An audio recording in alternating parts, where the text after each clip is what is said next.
اسی کا ایک رخ اور بھی ہے انفرادی زندگی کا، اور وہ ہے اخلاقیات۔ حضور کا اپنا قول ہے، انما بعثت لاتمم مکارم الاخلاق، مجھے اس لیے بھیجا گیا ہے، مبعوث کیا گیا ہوں تاکہ اخلاق کی بہترین جو بلندیاں ہیں ان کی تکمیل کروں، اتمام۔ اس کا مفہوم کیا ہے، اس کو سمجھیں۔ علیحدہ علیحدہ انڈیویجول ایتھیکل ویلیوز، اخلاقی قدریں مختلف انبیاء کی زندگی میں اپنے نقطۂ عروج کو پہنچ چکی۔ صبر میں حضرت ایوب سے آگے کس کا مقام ہوگا؟ ان کے تو نام کا جز ہے ایوب صابر، محاورہ ہے صبر ایوب۔ تسلیم میں حضرت اسماعیل سے آگے کون جائے گا؟ جو گردن رکھ رہا ہے، ابا جان چلائیے چھری، ستجدنی انشاءاللہ من الصابرین۔ سر تسلیم خم ہے جو مزاج یار میں آئے، اس سے کوئی اونچا مقام ہوگا؟ استقامت میں حضرت نوح سے آگے کوئی جا سکتا ہے؟ 950 برس کس پر آئے؟ 950 برس۔ فلبث فیہم الف سنۃ الا 50 عاما۔ دعوت اور تبلیغ میں استقامت سے اس سے آگے تو کوئی مقام ممکن نہیں ہے۔ غیرت اور حمیت اور جلال دین کے لیے حضرت موسیٰ سے آگے کون جائے؟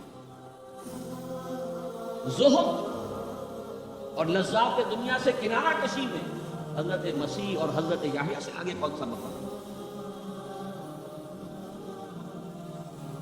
اب کبھی کون سی تھی؟ یہ ہے بات سوچنے کی۔ پھر اتمام کس کا کیا ابو؟ یہ اتمام ہے جامعیت کا اتمام۔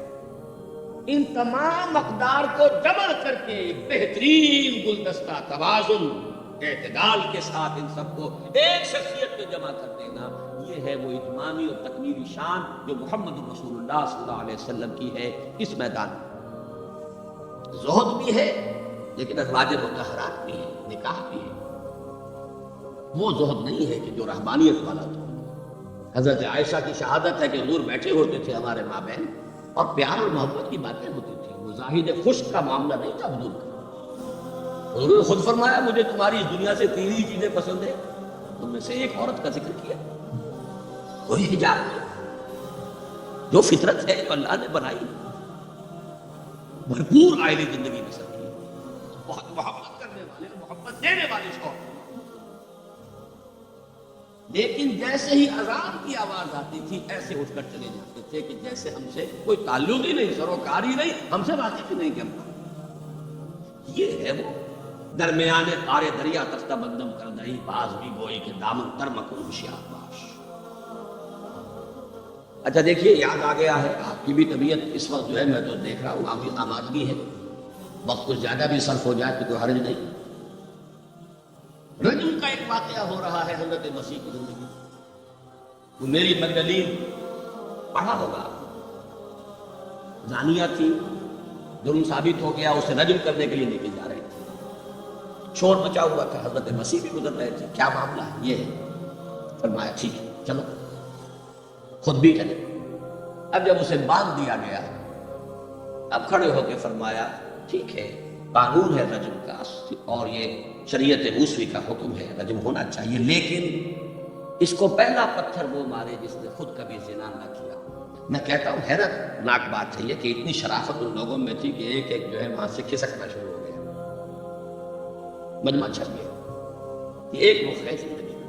حضور کی شخصیت میں اب آپ کو 2 رخ جمع ملیں گے۔ وہ غامدیہ خاتون آئی ہے، اس نے کہا حضور مجھ سے وہ خطا ہو گئی، مجھے پاک کر۔ حضور نے پوچھا کہ کہیں حمل تو نہیں ہے؟ جی حمل بھی ہے۔ تو جاؤ، جرم تمہارا ہے، اس جان کا کیا جرم ہے جو تمہارے پیٹ میں؟ وضع حمل کے بعد اب آئی ہے وہ وضع حمل کے بعد، بچہ گود میں ہے۔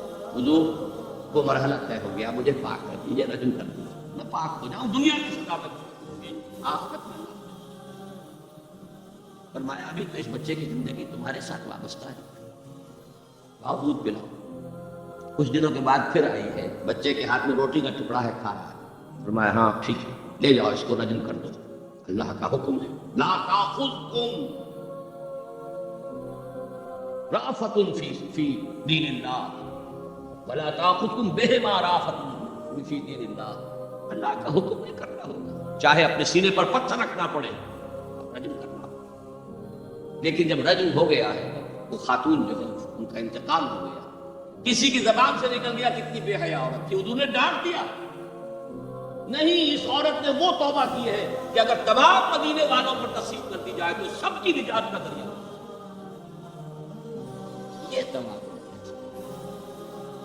حکم رب کا نفاذ بھی ہے، اس میں اپنی ذاتی شفقت کو آڑے نہیں آنے دینا، لیکن یہ نہیں ہے کہ اس سے کوئی سوء ظن ہو۔ مریض سے دشمنی نہیں ہوتی، مرض سے دشمنی، مریض سے دشمنی، اور اس نے تو وہ توبہ کی ہے۔ بہرحال انفرادی سطح پر میں نے ایک عرض کیا کہ اسوہ محمدی کی جامعیت کبریٰ۔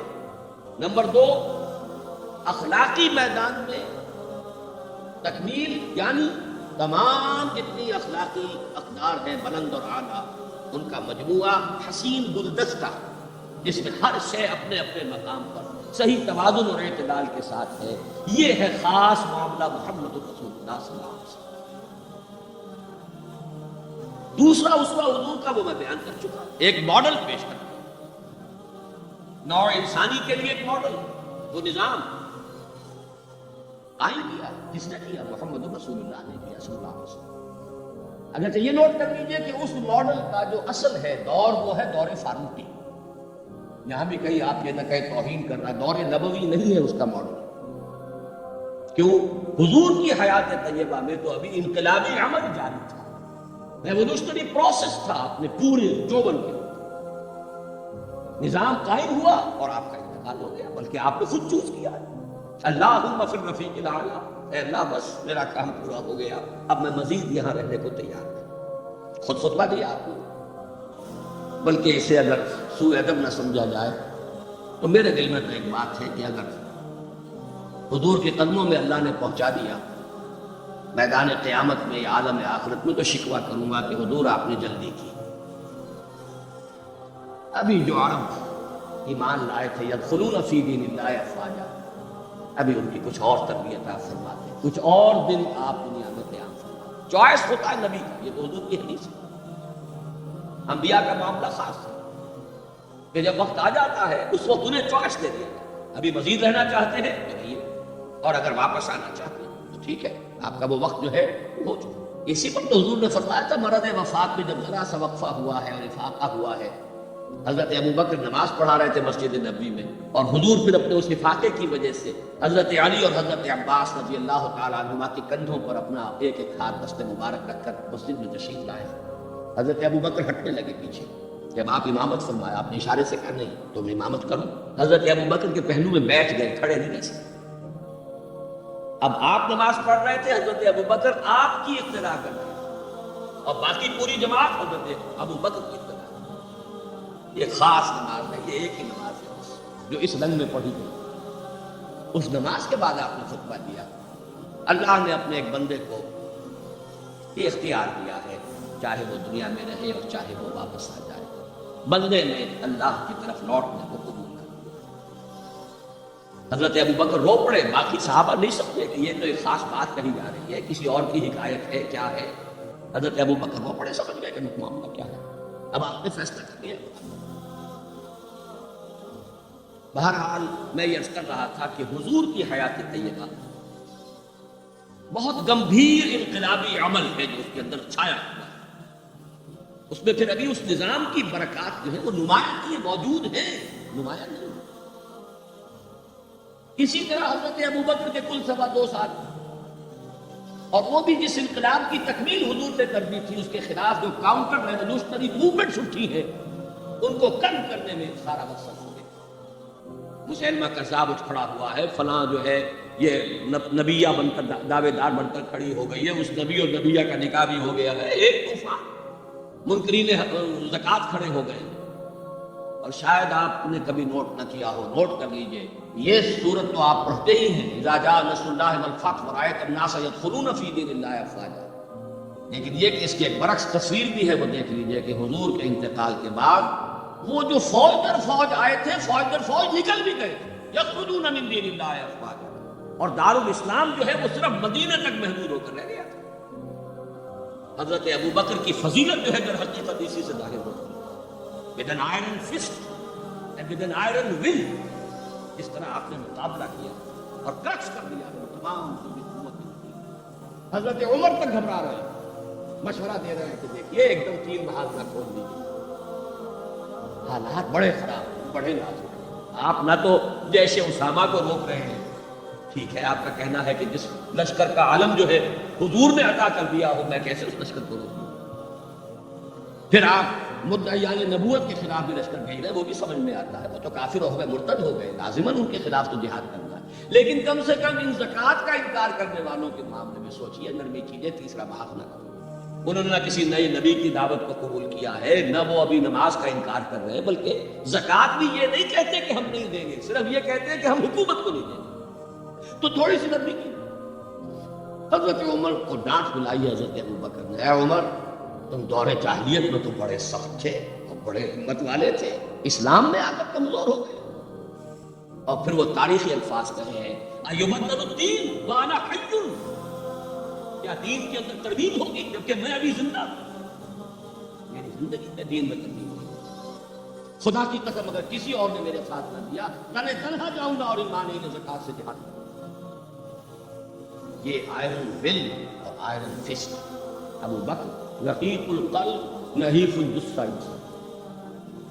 لہذا اس 2.25 سال میں بھی اصل جو برکات ہے ان کا ظہور نہیں ہو پاتا. اصل میں جسے انگریزی میں آپ کہتے ہیں للی ان بلوم, یہ گلاب کا پھول پوری طرح کھل کر جو سامنے آیا ہے وہ دور فاروقی ہے رضی اللہ تعالی عنہ. اس کی وہ شانیں ہیں.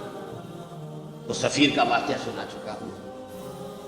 حریت کا معاملہ دیکھیے, سعد بن ابی وقاص کے بارے میں پرچہ نویس نے اطلاع دی ہے ایران سے.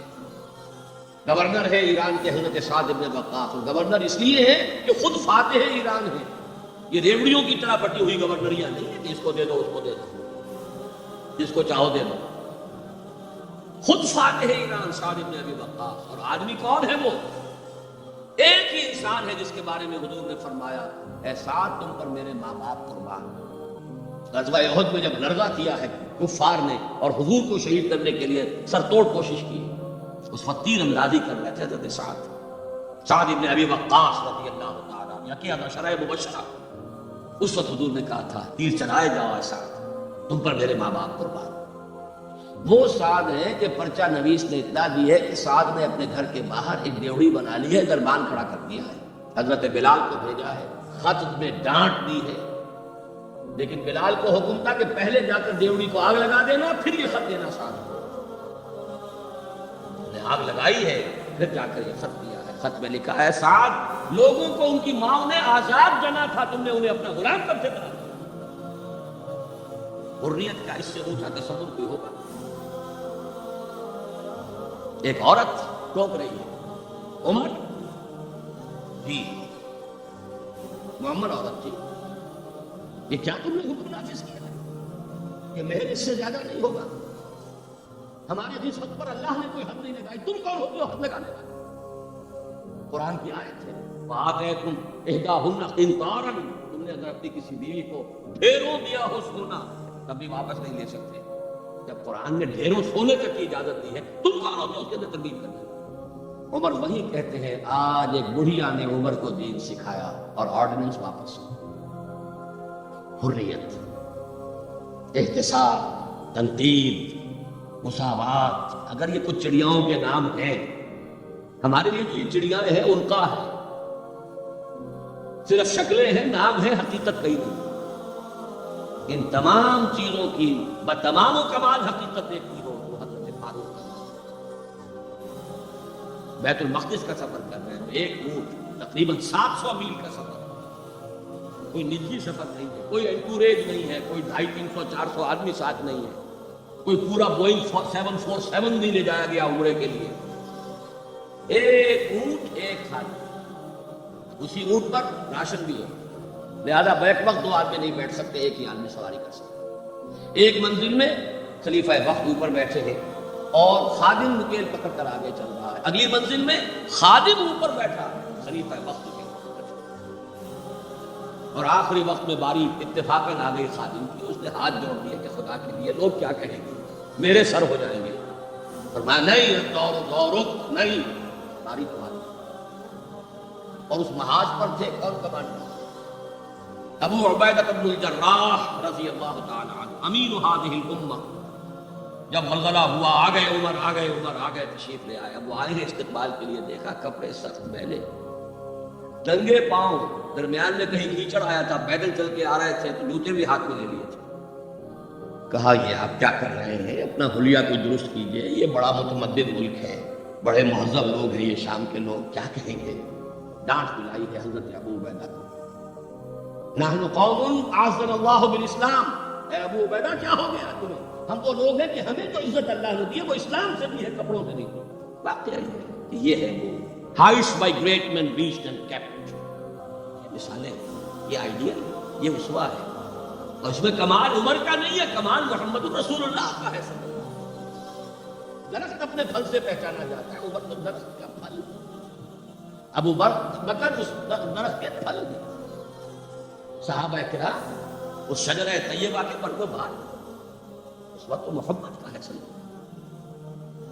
لیکن اب آگے آئیے، اس میں کہ تیسرا حصہ ہے اس وقت. اور یہ نوٹ کر لیجئے، جس مقام پر یہ آیت وارد ہوئی ہے سورہ احزاب میں، پہلے تو میں نے آپ کو بتایا سورہ احزاب ہی میں وہ آیت بھی ہے جس میں اسوہ خواتین کے لیے حضور کے ازواج مطہرات. لیکن یہ آیت کہاں آئی ہے پرٹیکولرلی؟ وہ ہے غزوہ احزاب، جنگ کا مرحلہ. یہ جنگ کس لیے لڑی جا رہی تھی؟ غلبہ دین کے لیے. لیظہرہ علی الدین کلہ. چھاپڑا صاحب سے آپ نے وہ سورہ صف کی آیات سن لی ہیں، کاش کہ وہ ایک آیت اور شامل کر دیتے اس سے پہلے، اس لیے کہ اس وقت کا جو دنیا کا نقشہ ہے وہ اس آیت یریدون لیطفئوا نور اللہ بافواہہم. یہ چاہتے ہیں کہ اللہ کے نور کو، اللہ کے اس نور کو اپنے منہ کی پھونکوں سے بجھا دے. واللہ متم نورہ ولو کرہ الکافرون. اور اللہ تو اپنے نور کا اتمام فرما کر رہے گا چاہے کافروں کو کتنا ہی ناگوار ہو. هو الذی ارسل رسولہ بالہدی ودین الحق لیظہرہ علی الدین کلہ ولو کرہ المشرکون. اس کا ترجمہ آپ سن چکے ہیں. وہ یہ اللہ جس نے بھیجا اپنے رسول کو الہدیٰ اور دین حق دے کر تاکہ غالب کرے اس کے کل کے کل دین پر، پورے کے پورے نظام زندگی پر، تمام کے تمام نظاموں پر، دینوں پر، چاہے مشرکوں کو کتنا ہی ناگوار. اسی کے لیے جہاد کی پکار ہے. هل ادلکم علی تجارۃ تنجیکم من عذاب الیم تؤمنون باللہ ورسولہ وتجاہدون فی سبیل اللہ باموالکم وانفسکم. اسی کے لیے قتال کی ترغیب ہے. یہ اس پہلے حصے میں ہے، ان اللہ یحب الذین یقاتلون فی سبیلہ صفا کانہم بنیان مرصوص. تو حضور کا ایک اسوہ تو پوری نوع انسانی کے لیے ہے، وہ ماڈل جو آپ نے دکھا دیا قائم کر کے نظام کی ایک مثال دنیا کے سامنے پیش کر دی. یہ ممکن ہے، قائم ہو سکتا ہے، یہ کہانی نہیں ہے، یہ تو تاریخ کا نصف النہار ہے. 5000 برس قدیم بات ہوتی تو کہتے پتہ نہیں ڈھکوسلا ہے، ہوا بھی ہے کہ نہیں ہوا. یہ تو ہے ہسٹوریکل ایرا ہے، تاریخی حقائق پوری دنیا مان رہی ہے. روز روشن نصف النہار پر سورج تاریخ کا ہے جبکہ محمد رسول اللہ صلی اللہ علیہ وسلم نے یہ ماڈل پیش کیا جس کا کہ اقرار اور اعتراف دشمن کرنا. تو وہ اسوہ تو ہے پوری نوع انسانی کے لیے. میں نے آپ کو نوٹ کرایا تھا لقد کان لکم. وہ اسوہ جو اس امت کے لیے ہے وہ کون سا اسوہ ہے؟ وہ اسوہ ہے وہ طریقہ کار جس سے کہ آپ نے وہ انقلاب برپا کیا. کیسے قائم کیا؟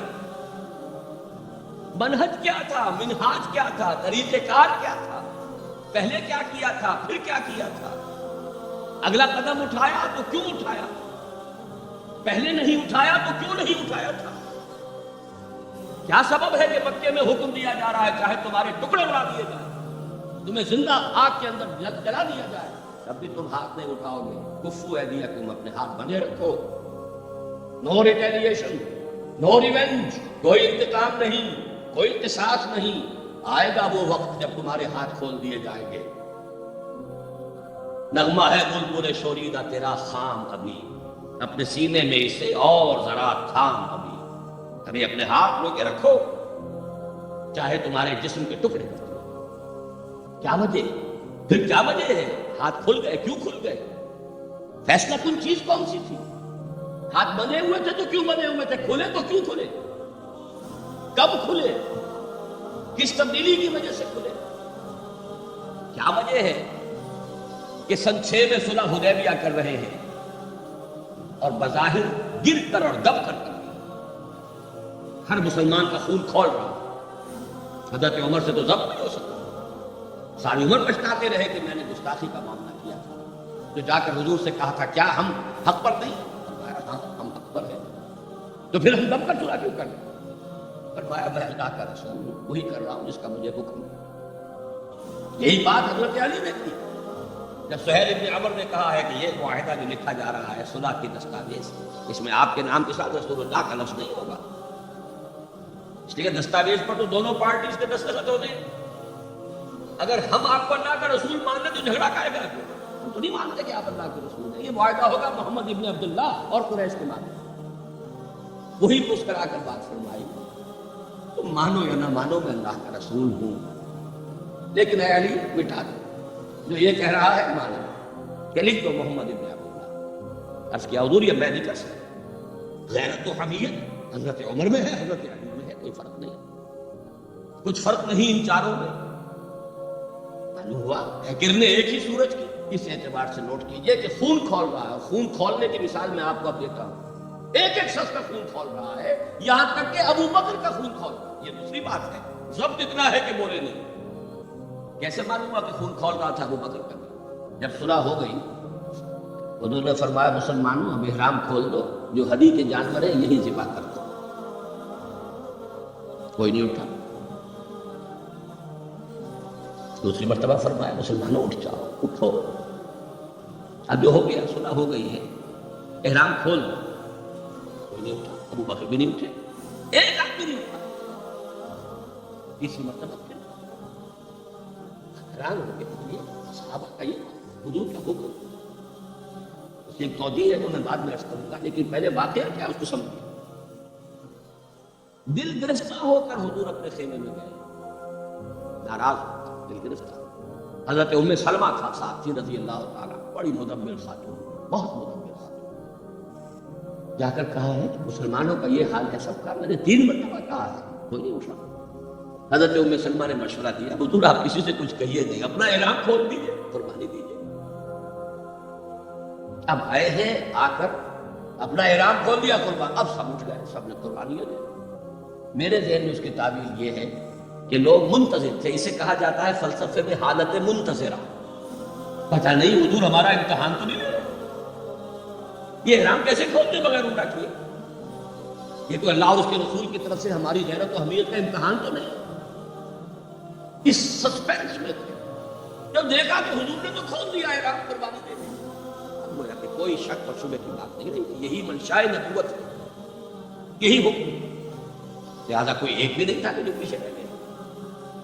لیکن میری گفتگو اس وقت اس مرحلے پر تھی کہ قابل توجہ ہے یہ بات.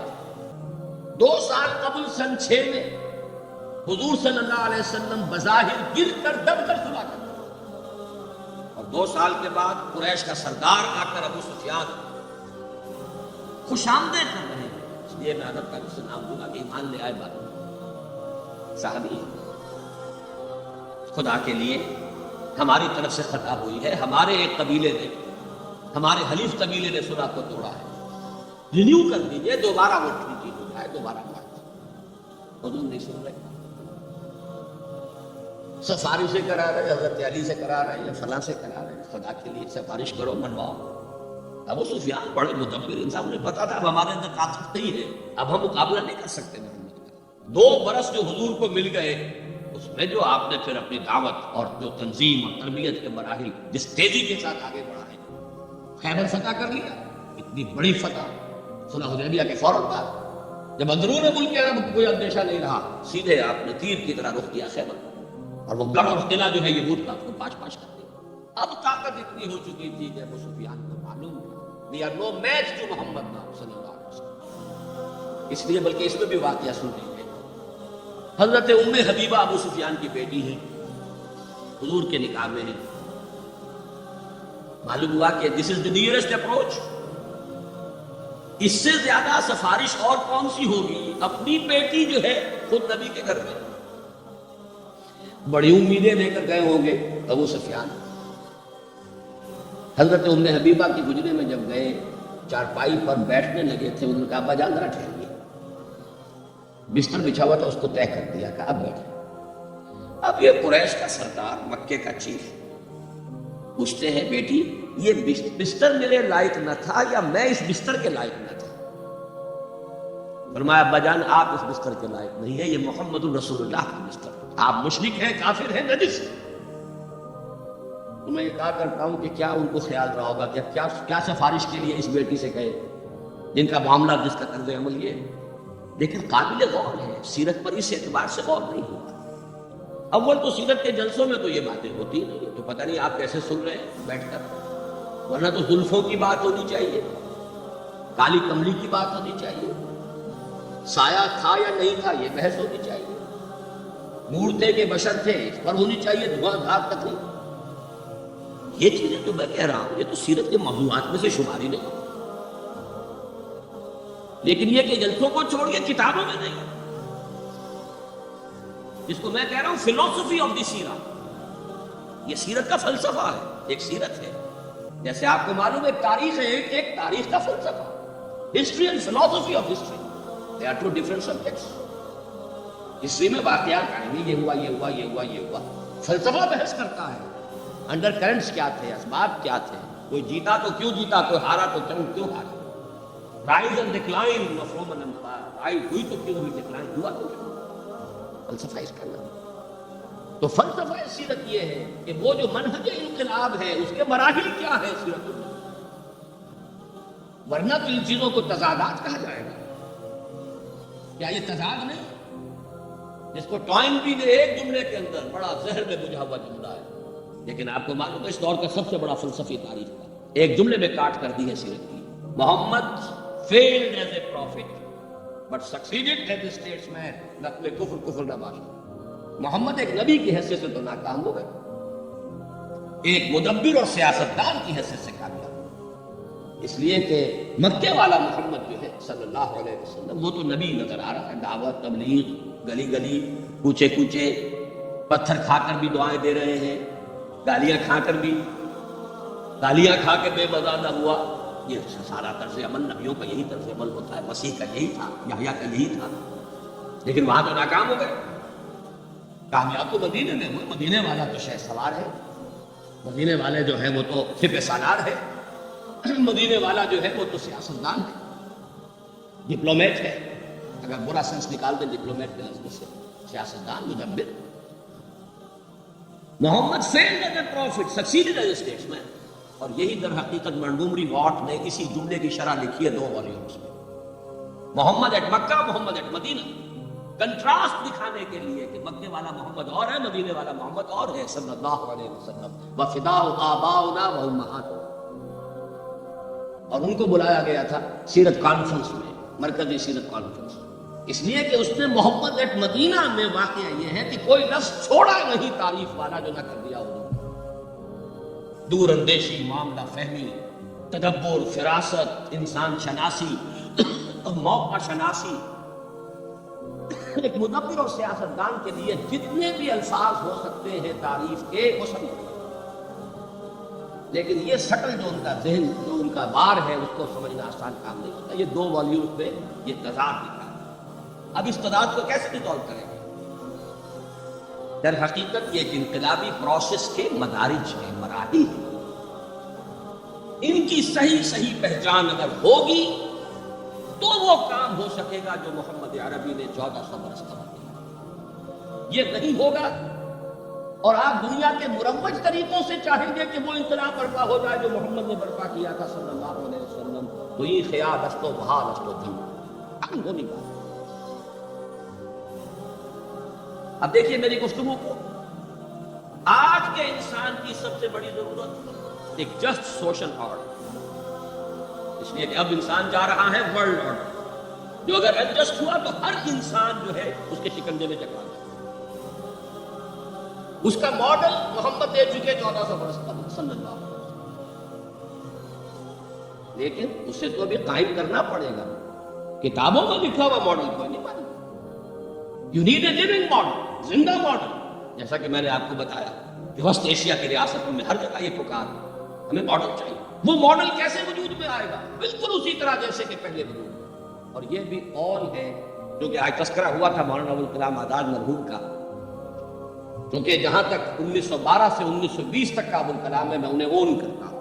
1920 کے بعد والے ابوالکلام سے مجھے کوئی سروکار نہیں، لیکن 1912 سے 1920 تک کا ابوالکلام میں کہہ سکتا ہوں میرا دادا پیر ہے، اس لیے کہ میرے پیر اور جن کو میں سمجھتا ہوں کہ پھر مانوی تسلسل ہے وہ مولانا مودودی ہے، وہ ابوالکلام کا مانوی تسلسل ہے، لیکن وہ بھی 1939 سے 1947 تک کا موجود ہے، بات کا نہیں.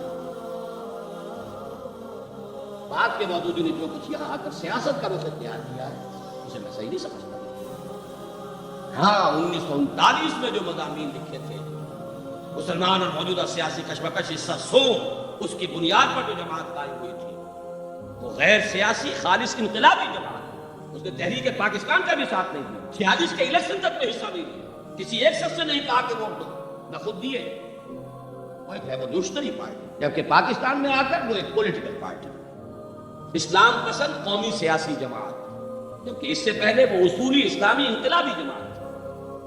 8 سال ابوالکلام کے، 8 سال Maulana Maududi, I own them، اور میں خود اپنے آپ کو انہی کا تسلسل سمجھتا ہوں. اسی اعتبار سے ابوالکلام کی بات سنا رہا ہوں. 1912 میں انہوں نے یہ قول الہلال میں لکھا، اسے منسوب کیا حضرت امام مالک رحمہ اللہ سے، امام مدینہ، کہ ان کا یہ قول ہے لا یصلح آخر هذه الامہ الا بما صلح به اول. اس امت کے آخری حصے کی اصلاح نہیں ہو سکے گی مگر اسی طور پر، اسی طریقے سے، اسی منہاج سے جس سے کہ پہلے حصے کی اصلاح. بلکہ ایک صاحب ہے قاضی محمد حمید فضلی، خانقاہ فضلیہ شیر گڑھ ضلع مانسیرا، چند سال قبل ان کے میرے پاس پھر خطوط آئے جب میں نے یہ قول ابوالکلام کے حوالے سے امام مالک کی طرف منسوخ کر کے شائع کیا تھا میثاق میں. انہوں نے کہا نہیں، میری تحقیق یہ ہے کہ یہ قول ابو بکر ہے رضی اللہ تعالیٰ عنہ، اور امام مالک بھی اس کے ناقل، تھوڑا سا لفظی فرق ہوا ہے، انہوں نے وہ روایات بھی دی. بہرحال یہ جان لیجئے کہ اب ہمارے لیے جو سب سے بڑا ماڈل جو ہے سیرت النبی کا، وہ منہج انقلاب نبوی ہے. کیسے برپا کیا، اس کی وجہ کیا ہے؟ دیکھیے، ایک وجہ تو میں پہلے بیان کر چکا ہوں، پورے عالم انسانیت کی ضرورت ہے جسٹ سوشل آرڈر. اب دوسری وجہ خاص پاکستان اور پاکستانی مسلمان قوم کے حوالے سے سمجھ لیجیے. ہمارے لیے زندگی اور موت کا سوال ہے. اگر وہ نظام ہم نے یہاں قائم نہیں کیا تو یہ ملک نہیں رہے گا. دیکھنا ان بستیوں کو تم کے ویراں ہو گئی، تمہارے یہ محل اجڑ گئے. نہیں کہا جا سکتا کوئی جناپور بنے یا سندھ دیش بنے اور پنجاب پر سکھوں کی حکومت دوبارہ آ جائے جو انگریزوں نے سکھوں سے لی تھی پنجاب کی حکومت، اور سرحد کا علاقہ جائے ادھر پختونستان کے ساتھ. سوویت یونین جیسے ڈس اپیئر ہو چکی ہے دنیا کے نقشے سے، ایسے پاکستان کا وجود، پاکستان کا نام ڈس اپیئر، اس لیے کہ کوئی اس کے لیے جواز نہیں ہے پاکستان. میں نے پوری تفصیل کے ساتھ آج سے 5 6 7 سال قبل جو مضامین لکھے تھے، اخبار میں بھی چھپے، اور استحکام پاکستان کے نام سے کتاب ہے. کوئی شخص میں چیلنج کرتا ہوں کہ ثابت کرے کہ اس نے کوئی غلط کی. اس ملک کا کوئی جواز نہیں، کوئی شے اس کو سہارا دینے والی نہیں، کوئی نسلی قومیت اس کو، قومی عصبیت جو ہے اس کو ایک نہیں رکھ سکتی. قومی عصبیتیں ہوں گی یہ پھٹ جائے. کوئی ایک لسانی عصبیت اس کو قائم رکھنے والی نہیں. لسانی عصبیت آئے گی پھر آپ صرف اگر یہ کہیں کہ صرف ایک وطنی قومیت اس کو سہارا دے دے، ناممکن. اس لیے وطنی قومیت کی تو نفی پر آپ نے یہ ملک بنایا. کانگریس سے جھگڑا کیا تھا؟ کانگریس کا موقف یہ تھا کہ ہندوستان میں بسنے والے ہندو، مسلمان، پارسی، سکھ، عیسائی سب ایک قوم ہے. ہم نے کہا نہیں، ہماری قومیت کی بنیاد مذہب پر ہے. اپنی ملت پر قیاس اقوام مغرب سے نہ کر، خاص ہے ترکیب میں قوم رسول عاشق. اور اس دور میں میں اور ہے جام اور ہے جم اور، ساقی نے بنا کی روش لطف و ستم اور، تہذیب کے آزر نے ترشوائے صنم اور، مسلم نے بھی تعمیر کیا اپنا حرم اور، ان تازہ خداؤں میں بڑا سب سے وطن ہے، جو پیرہن اس کا ہے وہ مذہب کا کفن ہے. مصور پاکستان کو یہ کہہ رہا. بہرحال پوری تفصیل پڑھی ہے استحکام پاکستان میں. تو ہمارے لیے تو یہ لائف اینڈ ڈیتھ ایشو ہے. اگر یہ نہ ہوا 2 لفظ تو ہو چکا، وہ تو ہوئے بھی 20 برس ہو چکے، 22 برس ہو چکے، 21 برس ہو چکے. نوٹ کر لیجیے جس منزل کی طرف پیش قدمی میں ہم نے 25 برس گزار دیے تھے قمری حساب سے، شمسی حساب سے 24.25 برس تھے، اگست 47 سے اور دسمبر 71 تک، قمری حساب سے 25 برس۔ اللہ نے کوارٹر آف اے سینچری کی مہلت دی اور پھر وہ کوڑا پیٹ کے اوپر مارا۔ 93,000 کڑیل جوان، عام سپاہی سے لے کر کپتانوں اور لفٹینوں اور میجروں اور کرنیلوں اور جرنیلوں اور ٹائیگر سمیت اس ہندو کے قیدی بنے جس پر کہ 800 برس یا 1000 برس یا کم سے کم 600 برس آپ نے حکومت کی تھی، بنے کہ نہیں بنے؟ اور بھیڑوں بکریوں کی طریقے سے انہیں ٹرکوں میں لاد کر مدھیہ پردیش، کہاں بنگلہ دیش اور کہاں مدھیہ پردیش، ان ٹرکوں میں گئے کہ نہیں گئے؟ بدترین کوڑا تھا عذاب کا۔ یاد ماضی عذاب ہے یار، اب چھین لے مجھ سے حافظہ میرا، بھول جانے میں عافیت ہے، ورنہ رات کی نیند حرام ہو جائے، اس سے زیادہ سخت کوڑا پیٹھ پر برسے۔ لہذا ہمارے لیے یہ معاملہ ایک تو ہے نوع انسانی کی بھلائی کے لیے، جسٹ ورلڈ آرڈر کے لیے، ہم بھی اسی کا جز ہیں۔ اگر ایک عالمی سطح پر ایک منصفانہ نظام قائم ہو جائے گا ہم بھی بہرہ اندوز ہوں گے، ہمیں بھی فائدہ پہنچے گا۔ ظالمانہ نظام آ جائے گا ہمارا خون یہاں سے چوسا جائے گا، چینلز بنے ہوئے، لیکن ہمارا تو قومی وجود، ہمارے ملک کا وجود اس کے ساتھ ہے کہ یہاں پر وہ اسلام ہے۔ تو اصل مسئلہ ہے کیسے؟ ہمارے لیے سیرت النبی کی سب سے بڑی رہنمائی منہج انقلاب نبوی ہے۔ اس کی وجہ کیا ہے؟ کہ ایسا نہیں ہے کہ یہاں کام ہو نہیں رہا۔ میرے نزدیک صرف یہ ہے کہ مختلف طبقات، کوئی کسی پہلو سے منہج نبوی سے ہٹ گیا ہے، کوئی کسی پہلو سے منہج نبوی سے ہٹا ہوا ہے، اور جب تک یہ سب کے سب نہیں آ جائیں گے اس مرکز کے گرد، اسی میں آ کے جمع نہیں ہو جائیں گے، یہ منزل سر نہیں ہوگی۔ ہمارے سامنے ماڈل ہے، یا تو الیکشن کا ماڈل ہے، اس سے کوئی تبدیلیاں آ جاتی ہیں، یا پھر ٹیررسٹ ایکٹیویٹی ہے، کوئی گوریلا جنگ ہے، کوئی سیبوٹاج ایکٹیویٹیز ہے، دنیا میں یہی کچھ ہوتا ہے۔ آخر آزادی حاصل کی تھی الجزائر والوں نے کیسے کی؟ یا اور دنیا کے اندر تبدیلیاں آتی ہیں؟ آج کشمیر میں مسلمان کیا کر رہے ہیں؟ یہ کیوں کر رہا ہے؟ اس لیے کر رہا ہے کہ اس کے سوا کوئی ماڈل سامنے ہے ہی نہیں۔ کنٹمپریری ماڈلز تو یہی ہے، ہم عصر ماڈلز یہی ہیں، یا پھر مشنری ورک کا ماڈل موجود ہے، عیسائی مشنریز کہاں سے کہاں تک پھیلے، کتنا لمبا چوڑا نظام ہے، ہم ان ماڈلز کی پیروی کر رہے ہیں۔ کوئی ہم میں سے مشنری ماڈل کو لے کر چل رہا ہے نیک نیتی سے، خلوص سے، گھروں سے باہر نکلتے ہیں، راتیں باہر گزارتے ہیں، اپنا بستر اٹھایا ہوا ہے کندھے پر اور گاؤں گاؤں جا رہے ہیں۔ یہ کوئی مشقت نہیں، کیا اس میں قربانی نہیں؟ ماڈل کون سا ہے؟ اسی طریقے سے تو لوگ الیکشن کے لیے محنتیں کرتے ہیں، بھاگ دوڑ کرتے ہیں، لوگوں کی جا کر بھیک مانگتے ہیں، لوگوں سے کنوینسنگ کرتے ہیں، پیسے خرچ کرتے ہیں، تو کیا محنت اور مشقت نہیں ہو رہی ہے؟ پھر جو لوگ فرض کیجئے، ابھی تو وہ مرحلہ ہمارے آیا نہیں ہے، اگرچہ اس کا اندیشہ موجود ہے کہ فرض کیجئے کچھ لوگ مایوس اور بددل ہو کر اب ہتھیار اٹھائیں، تو وہ ماڈل بھی موجود ہے۔ لیکن میں آپ کی عرض کرنا چاہتا ہوں، مجھے حضور کا ایک جملہ یاد آ رہا ہے، بڑا پیارا الفاظ ہے، بڑے پیارے الفاظ، اس لیے کہ ایک عربوں میں بدعت رائج ہو گئی تھی، نسی کا قاعدہ۔ قریش یہ کرتے تھے کہ جو حرام مہینے تھے جن میں جنگ حرام تھی وہ اپنی مرضی سے آگے پیچھے کر دیتے تھے، جب ان کا جی چاہا جنگ کرنی ہے، اور مہینہ وہ ہے محترم مہینہ، وہ کہتے ہیں اچھا اگلے اس سال جو ہے یہ 2 مہینے بعد ہوگی۔ ان کا راج تھا، پروہت تھے، پورے عرب میں پروہت ہوئے، سارے بت وہیں رکھے ہوئے 360۔ تو حضور نے پھر جب حجۃ الوداع کا خطبہ دیا تو اسی میں سورہ توبہ میں وہ آیات ہے کہ نسی کا قاعدہ جو ہے آج سے منسوخ ہو رہا ہے، اور کچھ ایسی شکل بن گئی تھی اللہ کی طرف سے کہ ان دنوں میں حقیقت کے اعتبار سے بھی جو اصل مہینہ تھا ذوالحج کا، اسی میں وہ حج ہوا۔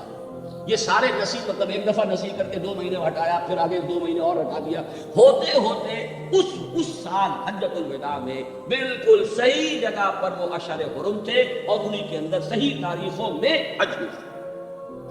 اس کے لیے الفاظ ہیں استدار الزمان کہیئتہ یوم خلق اللہ السماوات والارض، آج جب کہ یہ نسی کا قاعدہ منسوخ کیا جا رہا ہے تا قیام قیامت ہمیشہ کے لیے، زمانہ یعنی کیلنڈر اسی جگہ پر آ چکا ہے جس جگہ پر کہ اللہ نے اس کو پیدا کیا تھا، جبکہ آسمان و زمین کی ترتیب گویا کہ ہٹا ہوا تھا، یہ اپنے مرکز سے، اپنے محور سے، اپنے اصل ٹائم ٹیبل سے ہٹا ہوا تھا۔ آج یہ زمانہ ٹھیک نہیں آ گیا ہے۔ وہی بات میں عرض کر رہا ہوں کہ مختلف طریقے ہیں جو کچھ ہٹے ہوئے ہیں، کوئی کسی پہلو سے، کوئی کسی پہلو سے، اگر وہ اس منہج انقلاب نبوی پر آ کر جمع ہو جائے تو واقعہ یہ ہے کہ دیکھتے دیکھتے یہاں پر حالات کا تبدیلی آ سکتی۔ اس اعتبار سے میرے نزدیک موجودہ حالات میں سیرت النبی کی اہم ترین رہنمائی منہج انقلاب نبوی۔ دیکھیے میں آپ کو تجزیہ کر کے بھی بتا دوں، میں نام تو نہیں لینا چاہتا جماعتوں کے، ایک بہت بڑی تحریک ہمارے ہاں ہے، میں سمجھتا ہوں کہ والیوم کے اعتبار سے شاید ایسی کوئی تحریک دنیا میں اس سے پہلے کبھی وجود میں آئی نہیں۔ نیکی کی تلقین، گاؤں گاؤں پھر کر، قریہ قریہ، بستی بستی، اپنا خرچ، اپنا کرایہ، اپنا کھانا، چٹائیوں پر سونا، مسجدوں میں راتیں بسر کرنا، نیکی کی تلقین، امر بالمعروف، فضائل کی تلقین، جتنے بڑے پیمانے پر ہو رہی ہے تاریخ انسانی میں اس کی کوئی نظیر نہیں۔ 20-20، 25-25 لاکھ کا مجمع، پاکستان میں تو 10 لاکھ سے زیادہ نہیں جاتا ہے مجمع، لیکن ہندوستان میں بھوپال میں 25-25 لاکھ کا مجمع جمع، ٹونگی مشرقی پاکستان جو بنگلہ دیش 25-25 لاکھ کا مجمع جمع، اتنی بڑی تحریک، لیکن صرف نیکی کی تلقین، اس میں بھی عبادات، اتباع سنت، اس سے آگے بڑھو، ایک قدم آگے بڑھا لیں، امر بالمعروف کے ساتھ ساتھ نہی عن المنکر بھی تو کریں۔ قرآن میں جہاں آیا ہے دونوں چیزیں جڑی ہوئی آئی، کنتم خیر امۃ اخرجت للناس تأمرون بالمعروف وتنہون عن المنکر وتؤمنون باللہ ولتکن منکم امۃ یدعون الی الخیر ویأمرون بالمعروف وینہون عن المنکر واولئک هم المفلحون۔ یا بنی اقم الصلاۃ وامر بالمعروف وانہ عن المنکر واصبر علی ما اصابک ان ذلک من عزم الامور۔ 10 مقامات قرآن مجید میں ہیں جہاں یہ امر بالمعروف کے ساتھ نہی عن المنکر بھی۔ ٹھیک ہے، آپ تشدد نہ کریں، آپ طاقت نہ استعمال کریں، آپ زبان سے تو کہیے من رأى منکم منکرا فلیغیرہ بیدہ فإن لم یستطع فبلسانہ فإن لم یستطع فبقلبہ وذلک اضعف الایمان۔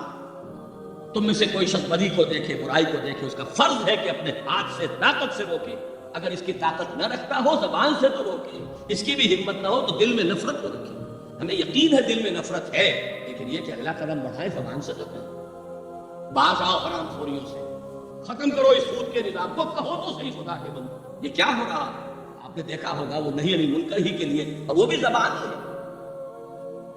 آپ نے دیکھا ہوگا وہ اشتہار جو میں نے شائع کیا ہے، اخبار والوں سے اپیل، خدا کے لیے شرم کرو، صرف پیسوں کے لیے، صرف مفاد کے لیے یہ رنگین ایڈیشن اور خواتین کی تصویریں گھر گھر پہنچائی،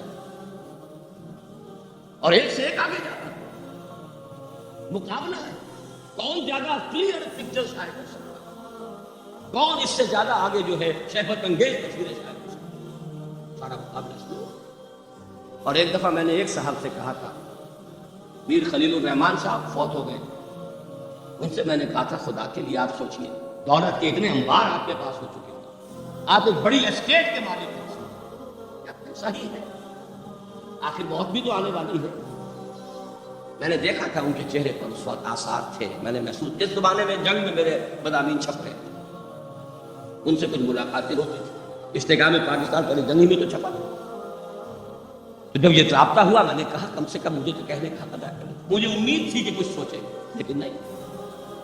مجید نظامی صاحب سے بات کی، انہوں نے کہا میں کیا کروں جب تک کہ سب نہ کرے، اور ایک بڑی دکھ کی بات انہوں نے کہی، یہ بات کسی اور نے نہیں کہی، انہوں نے کہا کسی خبر میں کسی سیاسی جماعت کے خلاف اگر کوئی ایسا مضمون یا کوئی ایسی خبر شائع ہو جائے کسی اخبار میں جو انہیں پسند نہ ہو تو توڑ پھوڑ کر جو ہے تہس نہس کر دیتے ہیں۔ آج تک کسی نے اس موضوع پر کوئی مظاہرہ بھی کیا؟ یہ مجید نظامی صاحب کا قول، یہ آج سے کئی سال پہلے کی بات ہے، میں نے اب اشتہار شائع کیا ہے، وہ بھی بعض اخبارات تو اسے شائع بھی کرنے کو تیار نہیں تھے، پیسے لے کر بھی شائع کرنے کو تیار۔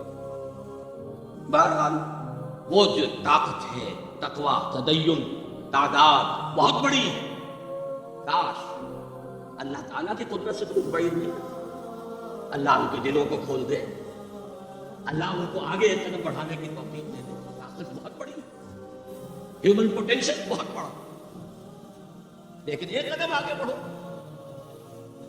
نہیں المنکر، آپ میں سے جو حضرات بھی اس زمن میں کچھ خدمت سر انجام دینا چاہیں، اس موضوع پر میری ایک کتاب ہے، امت مسلمہ کے لیے سہ نکاتی لاہ عمل اور نہیں عن المنکر کی خصوصی اہمیت، خاص طور پر میں نے تبلیغی بھائیوں ہی کے لیے وہ کتاب لکھی، اور اس میں مولانا الیاس رحمہ اللہ اور پھر مولانا الشام الحسن صاحب ان کے بزرگوں کی چیزیں نقل کی ہیں صاحب، وہ تو یہ کہہ گئے تھے۔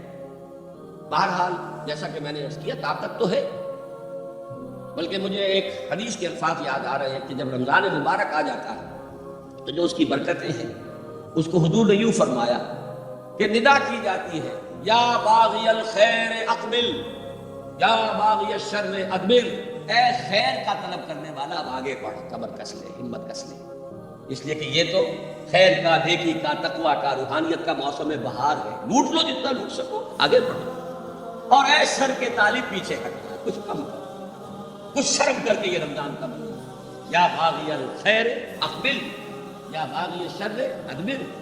یہ جیسے حضور کا ایک قول ہے، ایک رات آپ نے جب گشت کیا، حضرت ابوبکر کے مکان کے پاس سے گزرے، وہ تہجد پڑھ رہے تھے، رات کی نماز، لیکن قرآن بڑے آہستہ آہستہ، بہت ہی خفیف آواز میں۔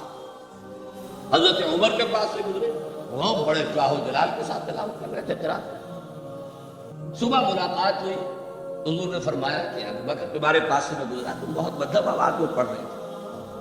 عرض کیا حضور میں اسے سنا رہا تھا جو سنتا ہے، جس کو زور سے سنانے کی ضرورت نہیں، بڑا عارفانہ جملہ۔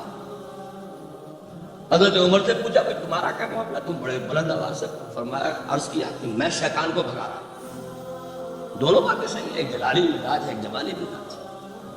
حضور نے فرمایا ابوبکر تم ذرا اپنی آواز تھوڑی سی اونچی کرو، اور اے عمر تم ذرا اپنی آواز تھوڑی سی نیچی۔ اعتدال والی بات پہ، اعتدال والے مقام پر دونوں ہیں۔